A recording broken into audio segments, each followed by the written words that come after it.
Hey everybody, Ryan Huggins here, and in this video, we're going to be talking about entrepreneur secret number 3, guts.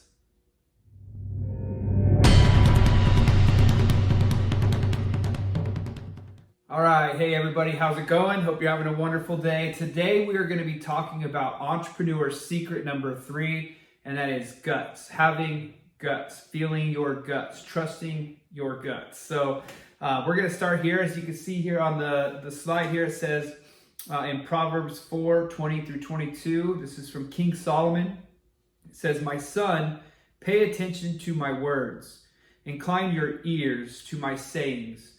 Do not let them depart your eyes. Keep them in the midst of your heart, for they are life to those who find them and health to all of their flesh." So to kind of unpack this, what King Solomon here is saying when he's talking about this is to pay attention to what he's saying, right? So again, King Solomon was one of the richest people ever to live, ever in the history, and he was giving his secrets away. And what he says is pay attention to his words. Obviously, listen to mentors and so on, right? Incline your ears to my sayings. So listen. And what's interesting about this whole scripture here is it actually brings in all different types of learning, right? Because you're visually learning, you're hearing learning, and then you're also taking it in and feeling the learning as well, which is the guts part. So my son, pay attention to my words, listen, incline your ears to my sayings, what I'm saying. Do not let them depart your eyes. So see what you're also hearing and keep them in the midst of your heart. Now, back in the day, the heart was meaning like your feelings, right? Your heart, and it still means your feelings, but it also included your guts. And kind of the old saying, trust your guts, that gut instinct, so on. That is also in relation to the heart and in these times. So you want to make sure that you're understanding that. And for they are life to those who find them and health for their flesh, right? So basically, life would be the ultimate life, the ultimate lifestyle, the best life you could possibly live. You're going to find that. And then also with the health, you're going to then be more healthy. You're going to be healthy, wealthy, and wise when you're taking in the words from Solomon here. So that's where we're going to start. And let's go ahead and get into a little bit more information here. So we generally uncritically accept how life is through our childhood experiences with family, friends, neighbors, church, and also the educational system that we are raised up in. And, you are a product of your influences, right? We've heard that before.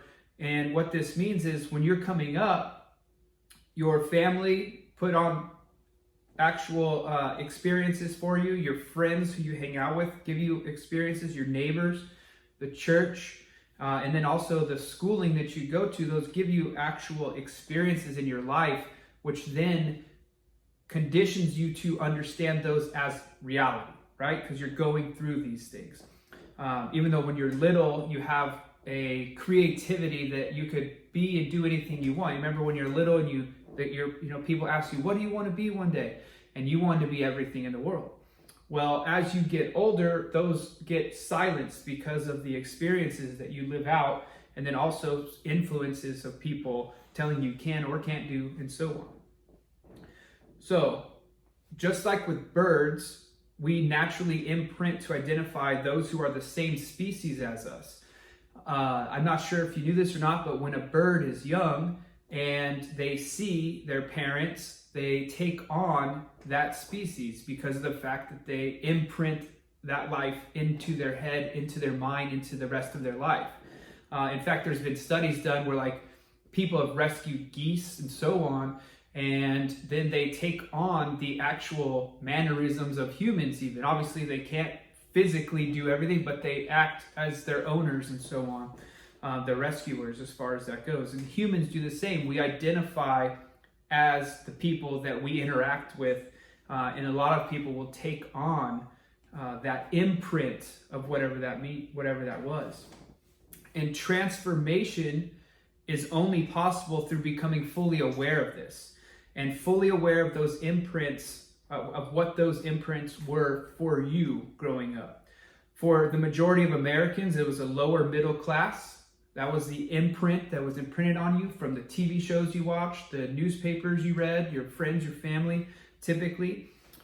Beliefs that hard work and savings, not creative thinking and investing in opportunity, was the way to live life, right? And so for those of you that are watching this, that are an entrepreneur or becoming an entrepreneur, we know that the 9-to-5 hardcore grind, go to work for 40 years, that whole thing is a bunch of BS. That is what you've been conditioned to become. So we are all conditioned through media and so on to be lower middle class, because that's what we're taught through programming that we are. But in reality, if you use your creative thinking, logical thinking, and also do not be afraid of investing in opportunity. A lot of people will tell you, oh, that's too risky. Do not invest in that opportunity. Well, that's because they are conditioned and they haven't broke free from that, right? So you're talking about waking up society to reality, getting away from the propaganda. So going back, right? So not creative thinking, they don't want you to have any of that, and then not investing in opportunity. They don't want you to think that way, but entrepreneurs do think that way. Education also, let's talk about education. Education was generally aimed at learning to follow directions. Drones, right? They wanted you to be a drone. You read this book and you write a book report. You read this textbook and this is what it is. They did not inspire you to articulate directions and vision to others. And if you can inspire and articulate direction and vision to others, that's the hallmark of leadership. And if you're an entrepreneur, you know that you got to be a leader. So let's go on. Now, likewise, religious beliefs and feelings were at best okay with wealth, but most likely suspicious and fearful of it as well. So if you were in the church and people's feelings there, right? Because a lot of people think that rich, wealthy people are evil, and in reality, that's not true. They actually help and do a great job as far as that goes. Obviously, there are some bad apples. There's bad apples in every situation. But remember that you were conditioned, imprinted with some of these things, and wealth is more than okay. It is totally, absolutely okay for you to be abundantly wealthy and have more money than you can spend. That is the goal of an entrepreneur. So that way you can actually use that money for good and help others. So thinking, it presented some inherent moral dilemmas, right? So going back, let's go back one. So likewise, religious beliefs and feelings were at best okay with wealth, but most likely suspicious and fearful of it, thinking it presented some inherent moral dilemmas. Instead of seeing wealth as a byproduct of creative genius that was generated through society-enhancing assets. So let's talk about this part right here. So thinking it presented some inherent moral dilemmas. And as you know, again, going back to media and so on, they program you to think that rich people, they got their money illegally, they got their money shady, they got their money by scamming other people. But in reality, the more money that I make and the higher income friends that I have, it's insane how much morality there is going up. Because you got to also remember, when you're leveling up, when you're dealing with people at a higher level and you're making deals, instead of exchanging $20 with someone for something, you're exchanging thousands and hundreds of thousands, millions of dollars. You cannot be a shady slime ball piece of you know what to make those deals. I mean, it's just not the way reality is.